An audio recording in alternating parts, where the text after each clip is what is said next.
d'étranges lumières dans le ciel. Il s'est allumé. Je sais pas ce que c'était. Des objets se déplaçant à des vitesses incroyables, défiant les lois de la physique. Ça a foncé vers le sol à la vitesse de la lumière. Des vaisseaux venus d'un autre monde.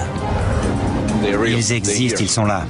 La vérité est quelque part et nous voulons savoir. Le mystère des ovnis fascine et déroute.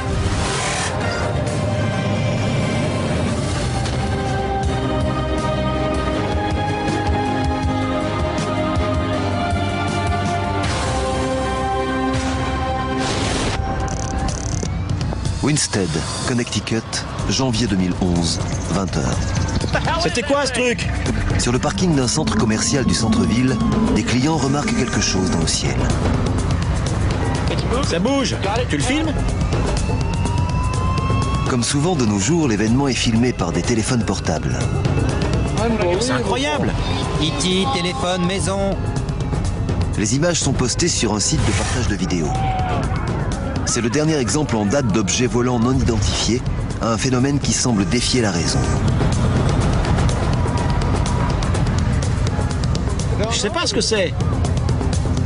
Du moins, officiellement. Chaque année, partout dans le monde, des milliers de gens disent avoir vu des ovnis. Il n'y a pas d'aéroport dans le coin. C'est incompréhensible. À Rio, Londres, Paris ou New York, les ovnis sont un phénomène mondial et une énigme. Depuis 60 ans, Je vois des lumières. Je les filme. partout où des ovnis sont repérés, ils font la une des médias.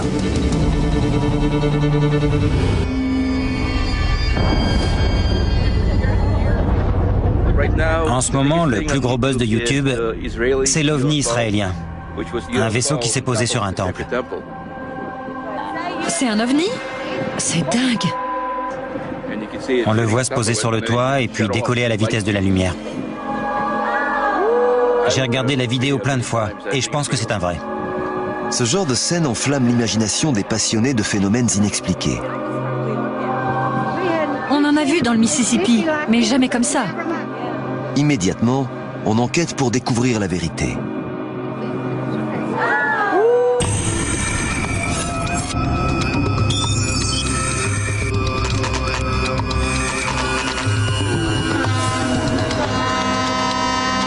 À Rachel, dans le Nevada, un petit groupe d'ufologues se réunit pour traquer des indices et identifier ces objets étranges repérés dans le ciel. Leur chef est Alex Podovitch. On est des chasseurs d'OVNI. On se retrouve régulièrement pour aller sur le terrain. On installe notre matériel, nos caméras, nos appareils photo, etc. Et on scrute le ciel. Et parfois on voit des trucs très bizarres. Voilà le type de phénomène que le groupe passe des heures à guetter, puis à décortiquer. Un OVNI est un objet non identifié.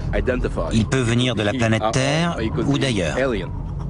C'est quelque chose dans le ciel qu'on ne connaît pas. Beaucoup de gens les associent à des vaisseaux extraterrestres, mais c'est faux. Ça peut être n'importe quoi. C'est la définition du terme OVNI. C'est un phénomène qui perdure. Ça fait un effet boule de neige. C'est de plus en plus gros. Et c'est très marrant. Pat Travis Lodenclos connaît bien les ovnis. Elle dirige le restaurant Little Alien, dans le désert du Nevada, la capitale officieuse de l'ufologie. Et ce n'est pas un hasard si c'est la Mecque des passionnés. Beaucoup de vaisseaux ont été aperçus dans le coin. Des phénomènes que personne ne peut expliquer. Certains ont fait des manœuvres tellement rapides que c'était incroyable. Je pense que nous ne pouvons pas être les seuls habitants dans tout ce magnifique univers. Il y en a forcément d'autres, c'est ma conviction.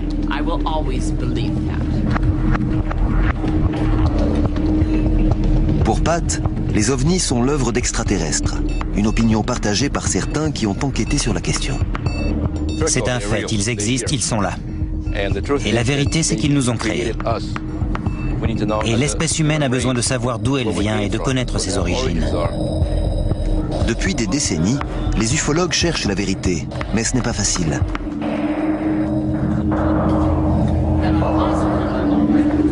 Les ovnis n'apparaissent pas sur commande.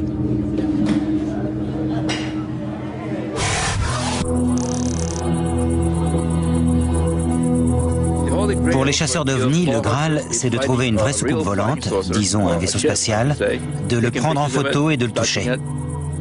Ou de croiser un vrai extraterrestre, de lui serrer la main et de le photographier. Aujourd'hui, Alex et les autres vont se promener sur l'autoroute extraterrestre pour tenter de voir un ovni.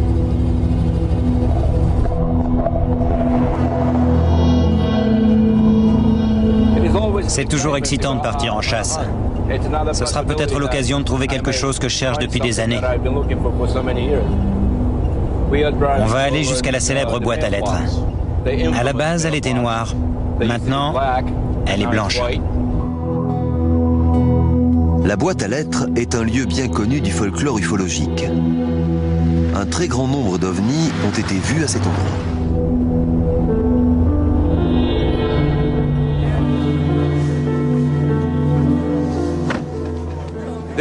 Voici la fameuse boîte à lettres blanche. Et tout autour, vous voyez des chasseurs d'ovnis. Ils seront avec nous ce soir. Espérons qu'on verra quelque chose dans le ciel. La chasse aux ovnis est une opération complexe et surtout risquée, qui place le groupe en ligne de mire des autorités. Le gouvernement surveille de près la région, l'une des plus secrètes de la planète. L'armée américaine possède une base opérationnelle près de Groom Lake. On l'appelle la zone 51.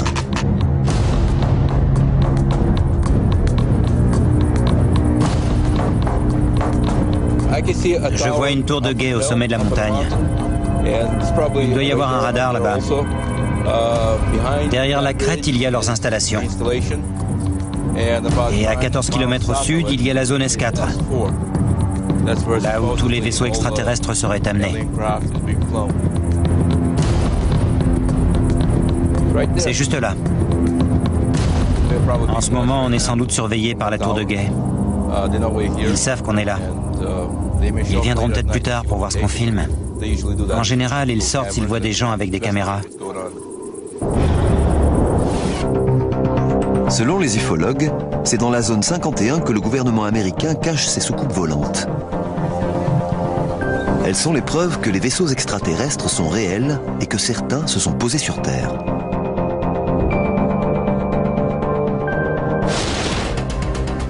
Cette affirmation a surgi dans les médias à la fin des années 80 grâce à cet homme. Je m'appelle Bob Lazar. En 1988, le physicien Robert Lazar a raconté à des amis qu'il avait vu des soucoupes volantes quand il travaillait sur un projet top secret dans la zone 51. Il y a des preuves tangibles de l'existence de vie ailleurs. Le boulot de Bob consistait à voir s'il pouvait faire la rétro-ingénierie de ce système de propulsion. John Lear est un ami de Robert Lazar depuis plus de 20 ans. Il est l'un des premiers à qui il a parlé des soucoupes volantes. J'ai rencontré Bob Lazar en 1988. Et la première chose qu'il m'a dite, c'est « J'ai vu un disque aujourd'hui ». J'étais en train d'écrire et j'ai répondu « Quoi ?» J'ai vu un disque. D'ici ou d'ailleurs? D'ailleurs. Ce véhicule est un disque, ce qu'on appelle communément une soucoupe volante. Il m'a dit que la première fois qu'il l'avait vu, le disque portait un drapeau américain. Du coup, il a pensé, ça explique tout. On a des soucoupes, elles viennent de chez nous. C'est de là que partent les rumeurs. Mais quand il a jeté un œil à l'intérieur, il a vu des sièges minuscules, environ de cette taille. Et là, c'est devenu clair. Il a compris que c'était un vaisseau extraterrestre. Cette révélation par un scientifique autorisé à pénétrer dans la base top secrète a fait grand bruit. Les soucoupes volantes existaient bien et le gouvernement les cachait. En fait, ils injectent des protons dans le moteur. Et selon moi, tout ce que nous avons développé a été influencé par les extraterrestres et leur technologie. Si les ovnis et les soucoupes volantes sont réels et dissimulés dans des bases secrètes, au milieu du désert du Nevada, cela soulève plusieurs questions. À quoi servaient-elles? Où ont-elles atterri? Et quand les États-Unis les ont-ils trouvées?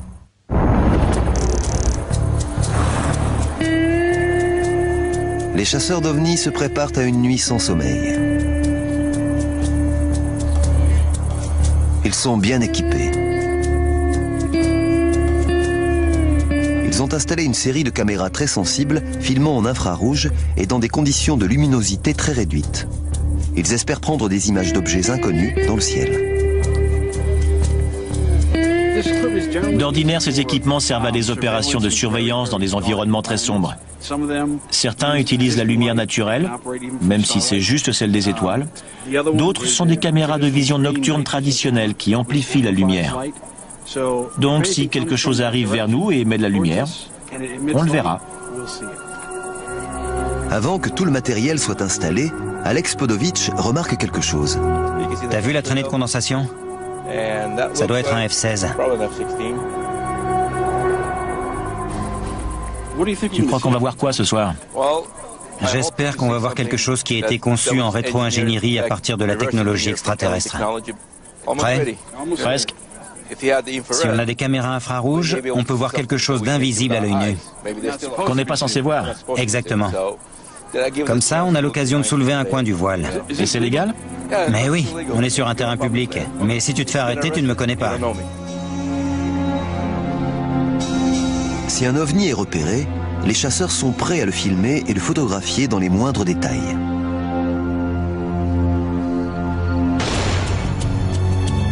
S'ils y parviennent, ce sera un grand moment pour eux. Il faut que tout marche. Ces appareils sont nos yeux cette nuit. Ouais, ça m'a l'air bien. Espérons qu'il y aura des lumières bizarres qui bougent en zigzag ou super vite. Regarde par là. J'espère voir un vaisseau spatial, si possible. Dans l'obscurité, au loin, le groupe a remarqué quelque chose. Il fait trop sombre pour les caméras normales, mais celles prévues pour la faible luminosité ont peut-être repéré quelque chose. Il bougeait et il a disparu. Dans cette direction. C'est lumineux. Ah, c'est super. Il s'est allumé. Juste là. Rouge orangé. Là, à 1 heure. Quel est le verdict des équipements ultrasensibles? Bon. Voilà ce qu'on vient de voir. Juste à côté du 2, sur la 3e caméra, une lumière est apparue. Et là, il en a une autre. Elles sont restées là autant de temps, toutes les deux, et puis elles ont disparu. Elles étaient stationnaires. Elles étaient là, et elles sont parties. Ce n'est pas un pixel sur l'écran ou un problème technique. L'équipe a remarqué quelque chose, mais ne sait pas ce que c'est.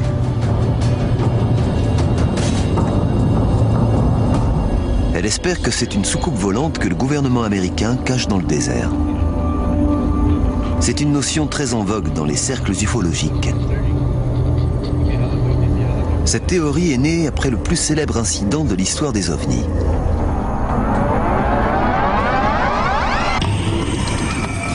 « 8 juillet 1947. Roswell, Nouveau-Mexique. Des débris sont découverts dans un ranch. Et ils sont inhabituels. Selon les témoins, il s'agit d'aluminium qui reprend sa forme initiale après avoir été froissé et de signes étranges inscrits sur des éléments métalliques.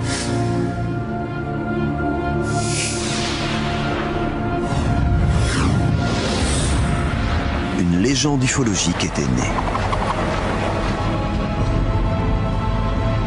D'autant que 24 heures plus tard, les autorités font machine arrière et déclarent que la soucoupe volante de Roswell n'était qu'un ballon météorologique. Et depuis, la polémique fait rage.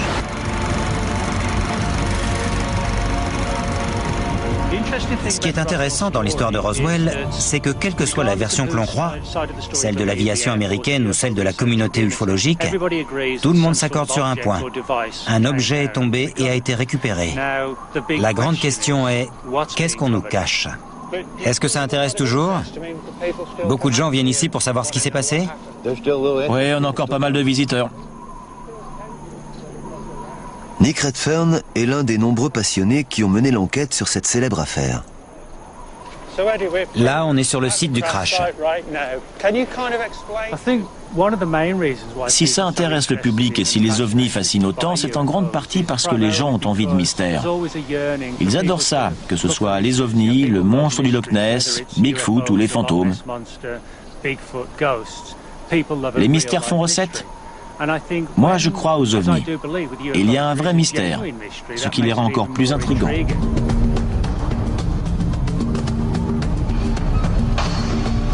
On n'a jamais trouvé de preuves tangibles de l'atterrissage d'une soucoupe volante au Nouveau-Mexique. Mais les rumeurs ont donné naissance à une mythologie moderne.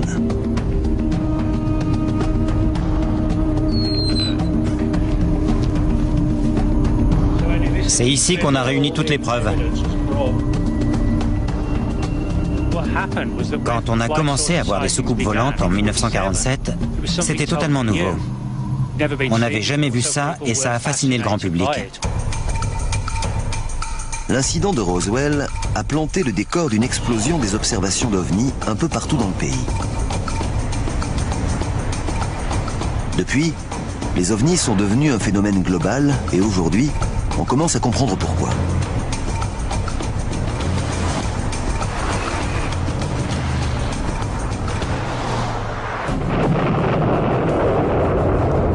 La fin des années 1940 marque le début de la fascination américaine pour ce phénomène. Cette obsession a coïncidé avec la guerre froide.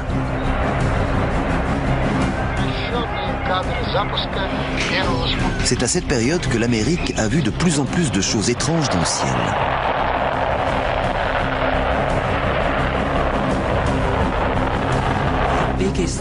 Le plus gros traumatisme pour l'Amérique de l'après-guerre, dans les années 50, c'est l'apparition du Spoutnik dans le ciel. Une fois que la course à l'espace a été lancée, on a eu une multiplication des observations d'OVNI.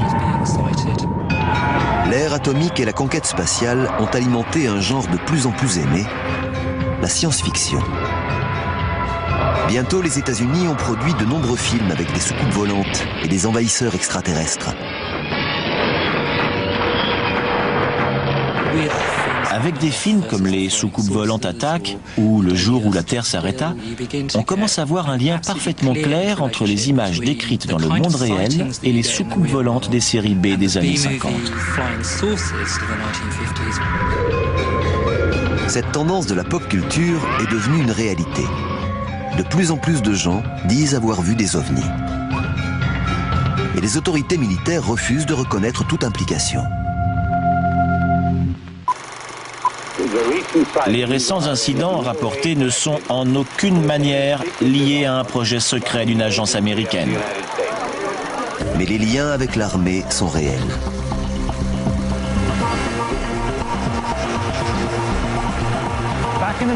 Dans les années 50, l'aviation américaine a bel et bien travaillé sur des projets de construction de vaisseaux circulaires. L'un d'eux était l'Avrocar, et il avait de l'allure. Il ressemblait à une soucoupe volante argentée.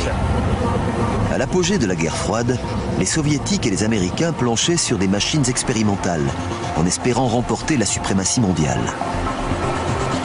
L'Avrocar était l'une de ces expériences secrètes. C'était une machine vraiment cool avec un dôme transparent. Elle n'a jamais décollé de plus d'1 mètre malgré une puissance de 3000 chevaux. L'Avrocar a donné l'idée à Paul Moller de construire sa propre soucoupe volante.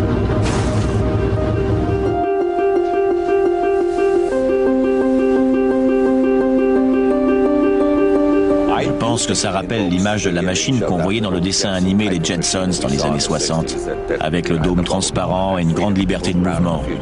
Cette série a eu un grand succès aux États-Unis et je pense que ça a éveillé la curiosité des gens.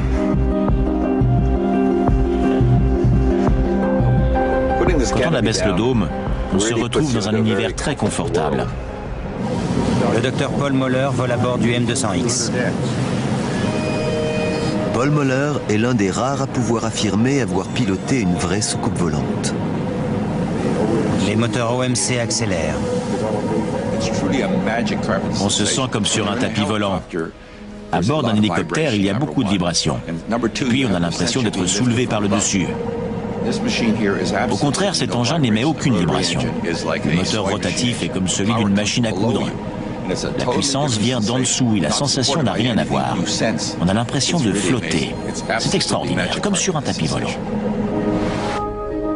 Mais avant la généralisation des systèmes de stabilisation informatisés, voler à bord de cette machine était très dangereux. Mise à feu.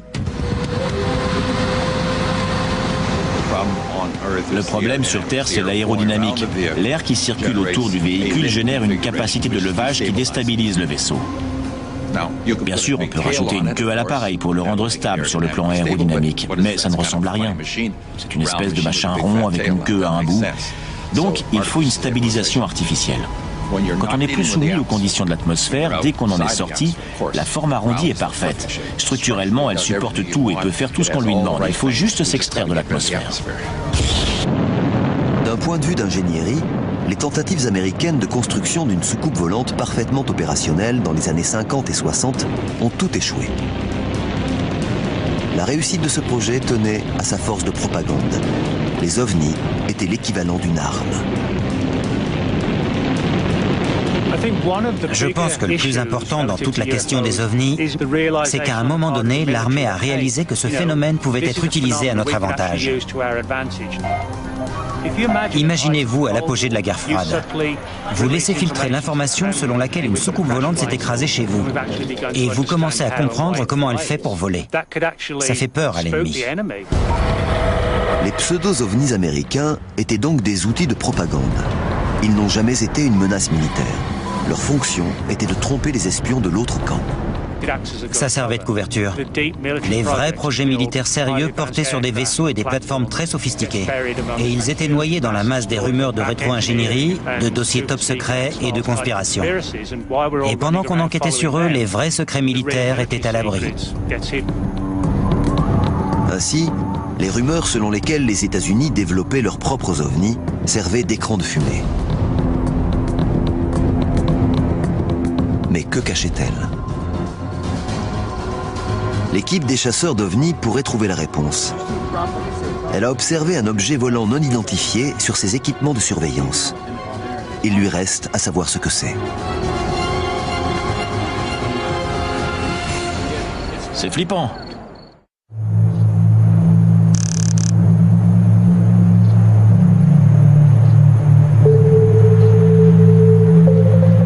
Peter Merlin connaît bien ce qui se passe au-dessus du désert. Pour lui, il suffit de regarder au sol pour voir la trace du passage des ovnis.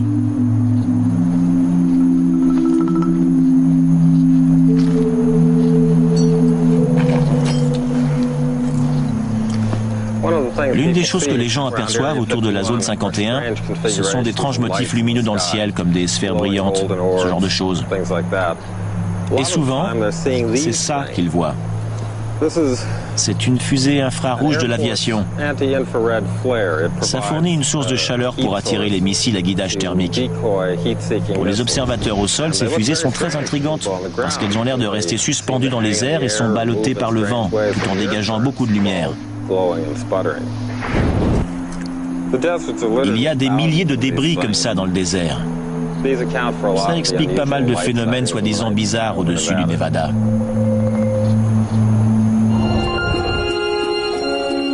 Mais pour les ufologues, cette explication ne tient pas et ils refusent d'y croire.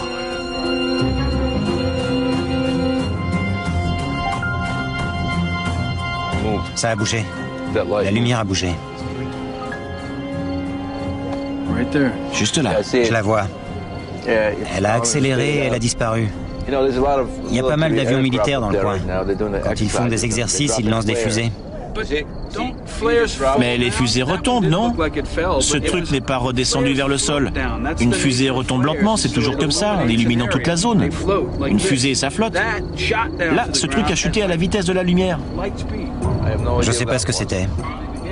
Regarde cette lumière, comment elle bouge. Elle revient. Je vais en arrière. C'est juste ici. Ça me fait flipper. Rien ne bouge comme ça. C'est bizarre. On a du mal à y croire. C'était quoi ça? Une bombe?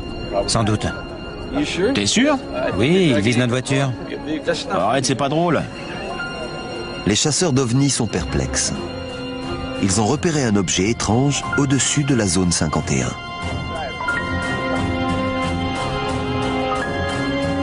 Les gens comme John Lear ne sont pas étonnés. Pour lui, il y a une explication toute simple.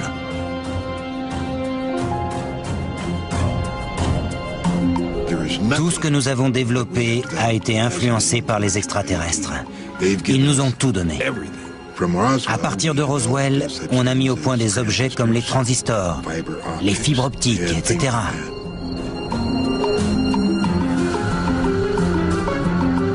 Les chasseurs d'ovnis ont-ils aperçu l'un des vaisseaux créés par rétro-ingénierie dont parlait Bob Lazar à la fin des années 80?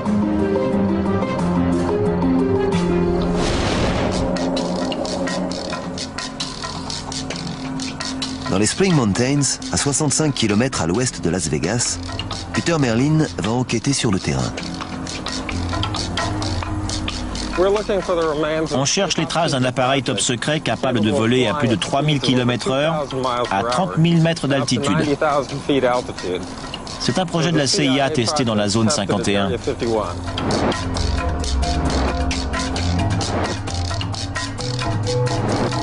La question est, ce projet est-il basé sur une technologie extraterrestre?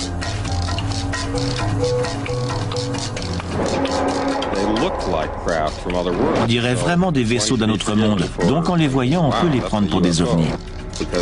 Et si on n'a jamais vu d'appareil de ce type, c'est bien un objet volant non identifié. Aujourd'hui, on peut espérer connaître la vérité. En 1967, un prototype ultra secret s'est écrasé dans ces montagnes.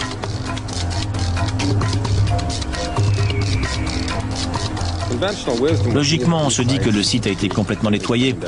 J'ai parlé à des gens des équipes de nettoyage et ils m'ont presque tous dit « Ne te fatigue pas à chercher, le gouvernement a effacé toutes les traces. » Et quand je viens sur place, je trouve toujours quelque chose.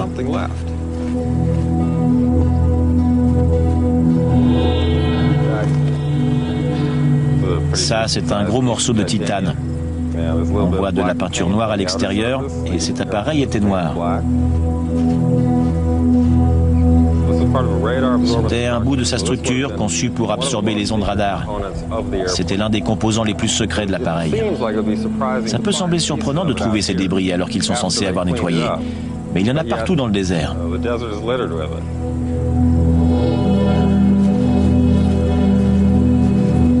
Peter Merlin a trouvé des fragments du secret militaire le plus sensible du XXe siècle. Ce n'est pas un vaisseau extraterrestre, mais pendant la guerre froide, pour les soviétiques, ça ne faisait pas une grande différence. Sa technologie était si avancée qu'ils ne l'ont jamais vu venir, au sens propre.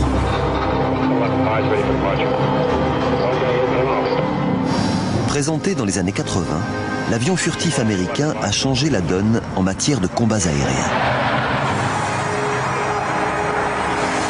Son allure et ses capacités étaient hors normes, et lors de ses vols top secrets au-dessus du désert du Nevada, il a pu être pris pour un ovni. Mais des avions furtifs ne peuvent pas expliquer tous les ovnis observés dans le monde.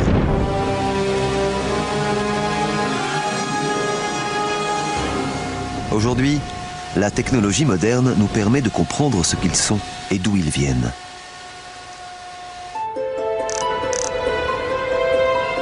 Dans notre monde actuel de gadgets high-tech, des inventions très simples peuvent être confondues avec des ovnis.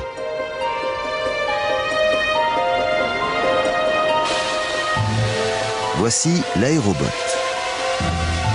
Il est développé par Paul Muller, celui qui a construit et piloté la soucoupe volante M200X.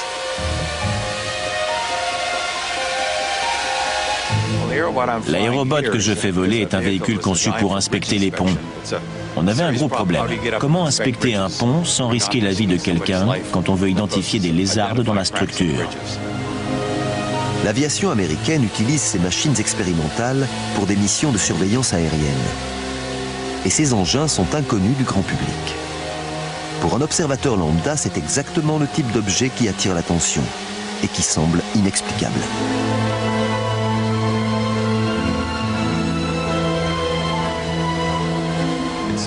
C'est dingue. Très souvent, on n'annonce pas le vol qui aura lieu à 5 h du matin, et à notre arrivée, il y a déjà foule. C'est comme si l'info se propageait par magie. Tout le monde veut le voir voler. C'est très surprenant, mais au début, tout est surprenant et il faut du temps. Mais je pense qu'il ne faudra pas longtemps pour que ça devienne aussi courant et familier que le reste. Pour un regard non avisé, les gadgets inventés par Paul Muller peuvent passer pour des objets volants non identifiés.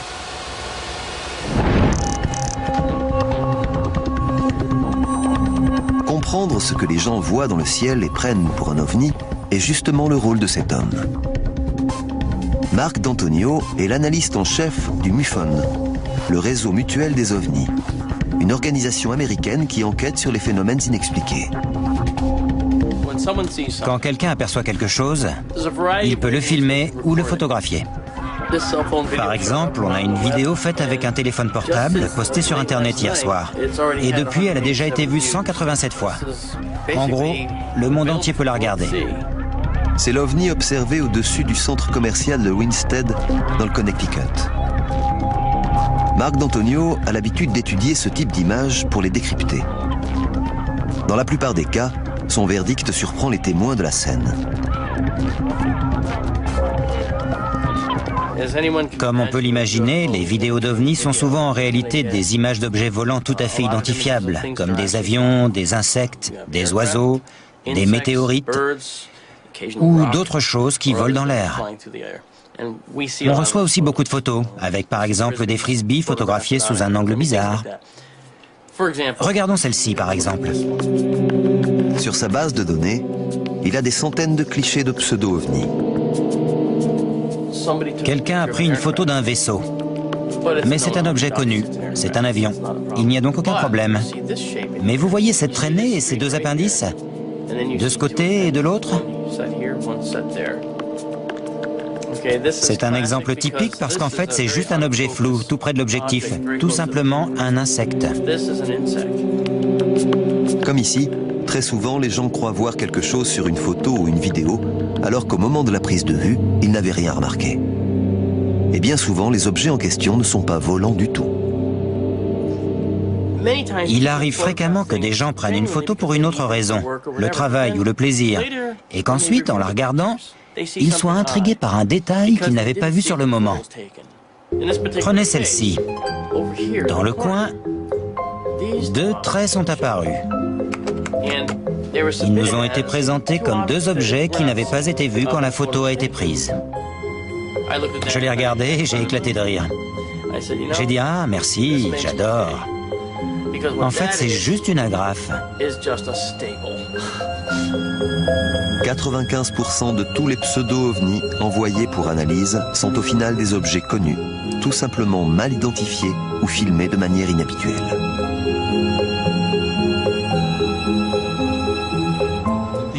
En général, les ovnis deviennent des ovis, des objets volants identifiés. Et il s'agit d'avions, d'hélicoptères, de phénomènes atmosphériques ou de corps célestes, comme des météorites, etc. Mais qu'en est-il des 5% restants, ceux qu'on ne peut pas expliquer?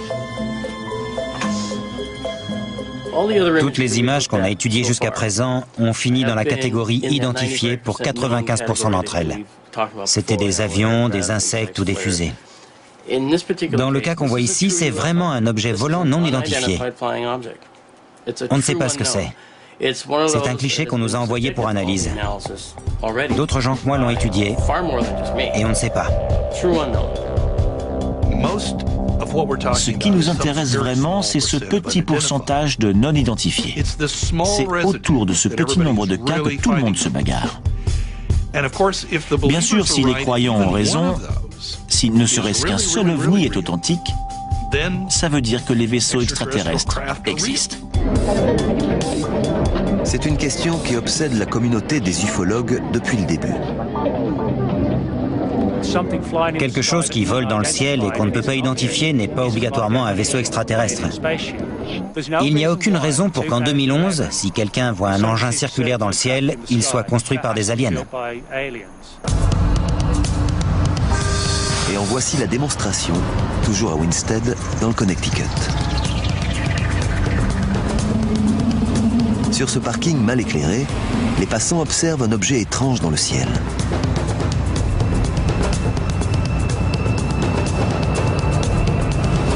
E.T. téléphone maison. Mais c'est quoi ce truc? Un attroupement se crée et l'excitation monte.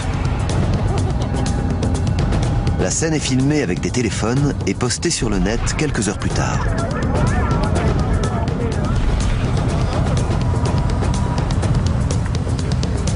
A priori, il n'y a aucun trafic aérien dans la région.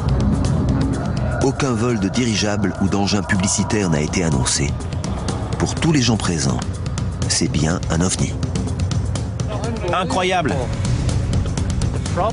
Le problème, c'est que plus la technologie progresse dans le grand public, plus c'est facile de monter un canular crédible. Il y a 30 ou 40 ans, une bonne photo d'ovni pouvait bien être un vrai ovni, parce que c'était difficile à créer de toutes pièces. Mais aujourd'hui, un ovni réaliste, ça peut être juste un ado boutonneux de 16 ans qui vit chez sa mère et qui fait un film de qualité. Ensuite, il le met sur Internet et se marre en voyant les ufologues se mettre dans tous leurs états.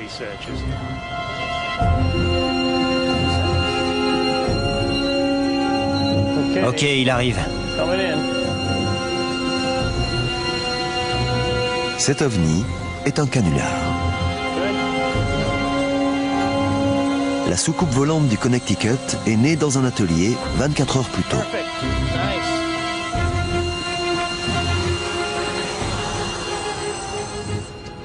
Ok, lumière.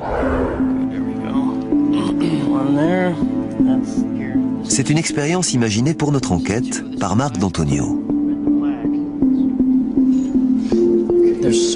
On trouve tellement de choses dans les magasins pour le grand public qu'on peut très facilement fabriquer un petit vaisseau que des gens prendront pour un ovni.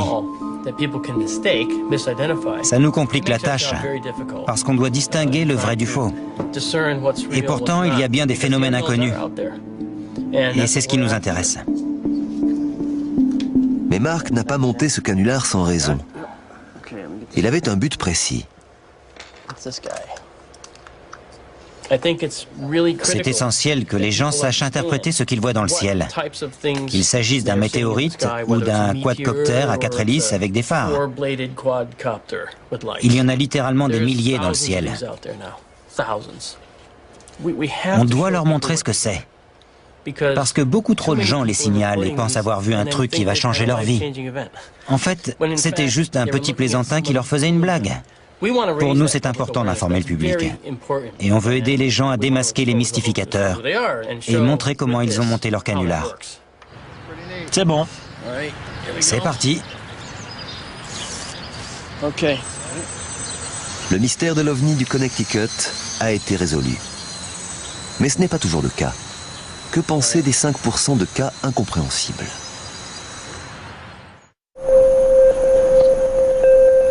Doug Wilson travaille lui aussi sur les ovnis pour le réseau MUFON, mais sur le terrain.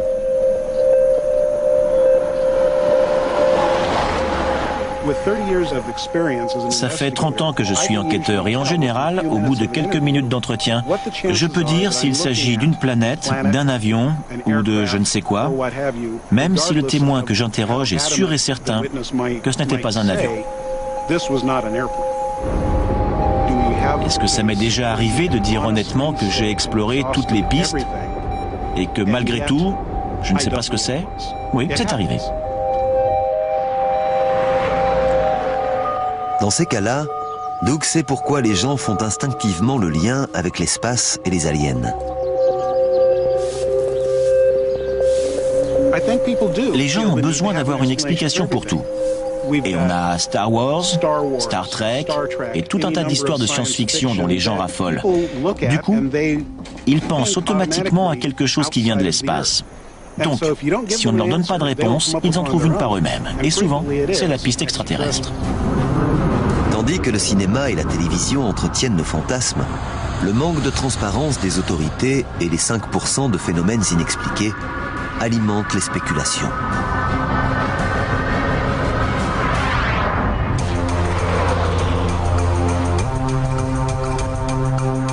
Un incident survenu au milieu du XXe siècle, au Nouveau-Mexique, a particulièrement fait recette.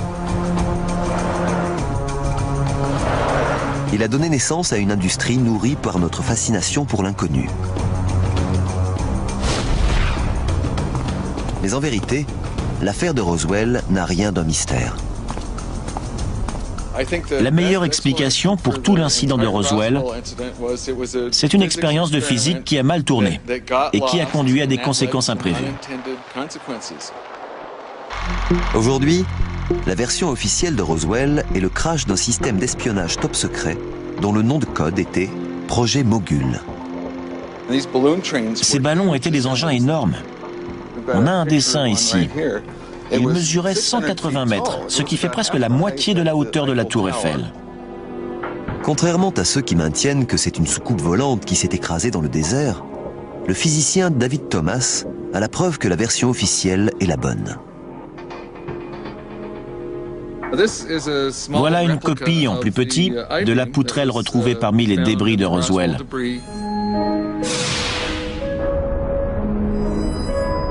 Ces signes étranges sont la clé du mystère. Ce ne sont pas des inscriptions extraterrestres comme certains l'ont cru, mais quelque chose de bien plus prosaïque qui a un rapport avec le projet Mogul.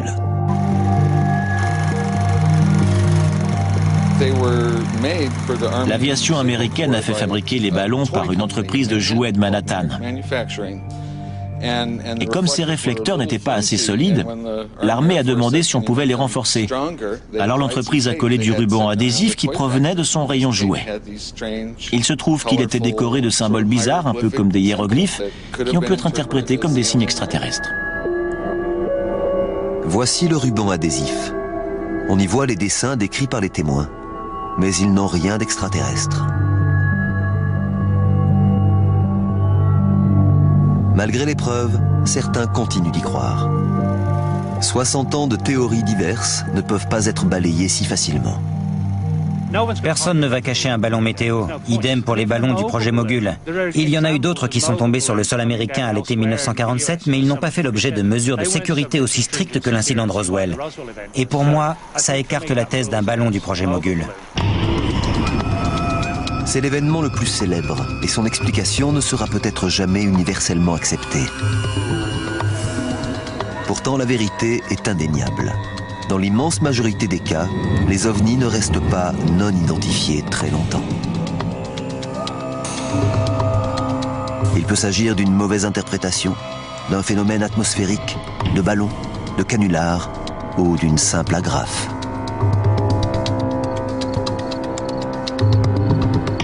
Mais le mystère reste entier pour les 5% non identifiés.